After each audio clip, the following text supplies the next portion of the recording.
সবাই তো আগের ভিডিওতে দেখেছিলি যে আমরা সবাই জল ভরতে বেরিয়েছিলাম। তো ফাইনালি এখন আমরা মন্দিরে এসেছি, গোপালাখড়া মন্দিরে। সব ঠাকুরকে প্রণাম করে সবাইকে নিমন্ত্রণ করলাম যাতে আমার আদুরা অধিবাসে এসে হাতেরকে আশীর্বাদ দেয়।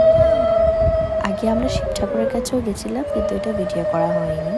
শিব ঠাকুরকেও খুব বলেছি। আর এখন এসেছি বাপ্পা আর খাটু শ্যামের কাছে, ওদের দুইজনকে নিমন্ত্রণ করতে। আমরা নিমন্ত্রণ করার কে, আস্তে পৃথিবীকে চালানোর জন্য তো ওরাই সবের আগে না, আমরা তো বাস ওদের পুতুল। কি করব, যেটা নিয়ম ওটা করতেই হয়। এখন এসেছি বজরঙ্গলের কাছে, ওনাকেও সেম নিমন্ত্রণ করে মিষ্টি ধূপ ধুনো দিয়ে নিমন্ত্রণ করলাম যাতে আমার ছোট্ট আদুকে এসে আশীর্বাদ করে। আর আমরা যখন গেছিলাম তখন জাস্ট আরতিটা শেষ হয়েছে, আরতির প্রদীপ তো দেখতেই পাচ্ছ। ওদের সবাইকে নিমন্ত্রণ করা হয়ে গেছে। এখন আমরা যাব ফাইনালি জল ভরতে।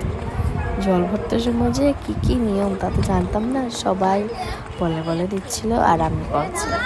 ফার্স্ট টাইম তো কী করবো, ভুল দুটি তো হই।